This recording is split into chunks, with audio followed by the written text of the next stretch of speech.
O dinheiro tem sido um aspecto crucial da sociedade humana por milhares de anos, desde as primeiras formas de troca, como a troca direta de bens, até as moedas e notas que usamos hoje em dia. O dinheiro basicamente funciona como uma base de trocas. Por exemplo, quando você faz uma compra, significa que o produto que você está comprando tem um valor maior para você do que aquela quantia em dinheiro. Caso contrário, você não faria essa compra. O inverso acontece com o vendedor. Ele te vendeu o produto porque para ele a mercadoria vale menos do que aquela quantia.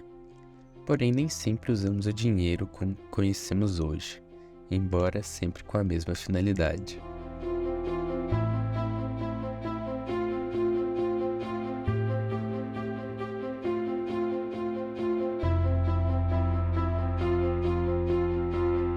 A história do dinheiro começa com um escambo, que é a troca direta de bens e serviços.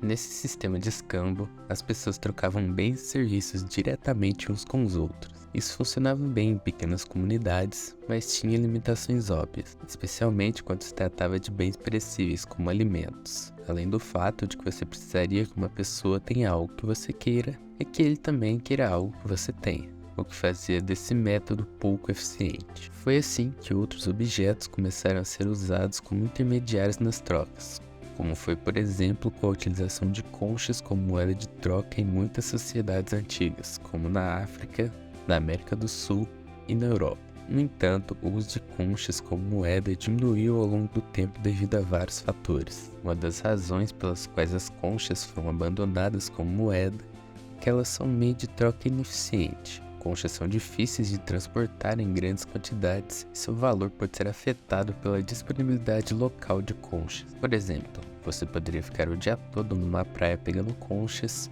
gerando assim um aumento no número de conchas disponíveis para troca sem que nenhum bem ou serviço novo fosse criado. Vemos pela primeira vez o fenômeno da inflação fazendo com que os preços subissem. Além disso, o uso de conchas como moeda não era universalmente aceito. Em sociedades que não tinham acesso às conchas, elas não tinham valor e outras formas de moeda, como o comércio de escravos, gado, metais preciosos e sal, eram mais comuns.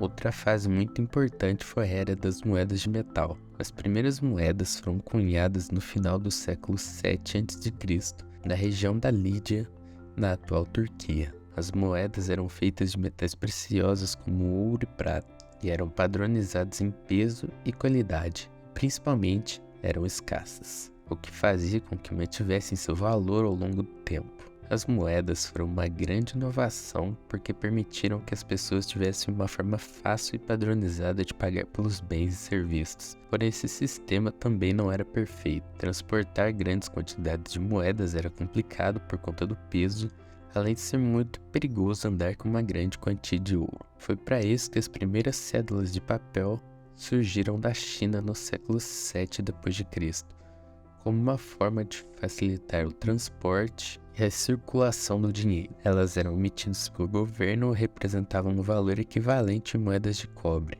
Com o tempo, as cédulas se espalharam pelo mundo e passaram a ser lastreadas em metais preciosos como o ouro e a prata. Ou seja, você poderia trocar suas notas pela quantidade equivalente de ouro ou prata. Esse sistema foi utilizado por boa parte da história moderna, até que em julho de 1944, no Hotel Mount Washington em Bretton Woods, no estado de New Hampshire, nos Estados Unidos, houve a histórica conferência que definiria o dólar americano como a moeda padrão para acordos internacionais, o Acordo de Bretton Woods.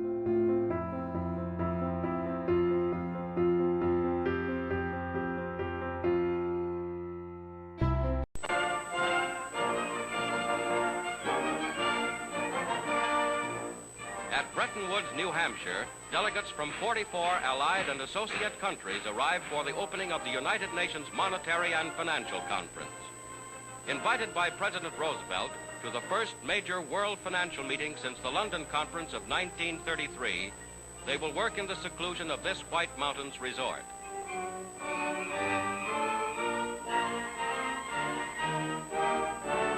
O Acordo de Bretton Woods foi um marco histórico na economia mundial, pois estabeleceu as regras e as instituições que iriam regular as relações financeiras e comerciais entre os países após a Segunda Guerra Mundial. O acordo foi assinado por 45 nações aliadas em julho de 1944, na cidade de Bretton Woods. O acordo tinha como principais objetivos promover a cooperação econômica, facilitar o comércio internacional, padronizar as políticas cambiais e construir um sistema financeiro multilateral entre os países. Para isso, o acordo definiu o dólar americano como a moeda padrão para as transações internacionais, onde cada moeda teria seu valor lastreado no dólar e o dólar, por sua vez, seria lastreado em ouro, a um valor fixo de $35 por onça. O Acordo de Bretton Woods foi amplamente favorável aos Estados Unidos, que saíram da guerra como nação líder do sistema capitalista e assumiram o controle de boa parte da economia mundial. No entanto, na década de 1960, os Estados Unidos estavam gastando mais dinheiro do que poderiam, devido aos custos da Guerra do Vietnã e outros programas sociais que o governo estava aplicando no país. Isso levou a uma diminuição da confiança dos países estrangeiros no dólar americano, que levou a uma corrida para a troca de dólares por ouro. Foi então que, em 1971, o presidente americano Richard Nixon anunciou que os Estados não trocariam mais dólares por ouro, o que efetivamente encerrou o sistema de Bretton Woods. In recent weeks, the speculators have been waging an all-out war on the American dollar. The strength of a nation's currency is based on the strength of that nation's economy. And the American economy is by far the strongest in the world. Accordingly, I have directed the Secretary of the Treasury to take the action necessary to defend the dollar against the speculators. I have directed Secretary Connally to suspend temporarily the convertibility of the dollar into gold or other reserve assets, except in amounts and conditions determined to be in the interest of monetary stability and in the best interest of the United States. Desde então, o sistema monetário internacional tem sido baseado em taxas de câmbio flutuantes e não vinculadas ao ouro, o que significa que as moedas podem flutuar livremente em relação umas às outras, com base na oferta e demanda do mercado.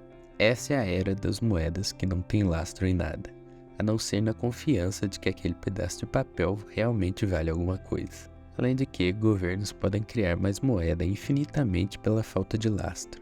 Mas é claro que isso gera consequências em toda a economia, pois se a quantidade de dinheiro aumenta e a quantidade de bens e serviços continua a mesma, o seu dinheiro passa a valer menos.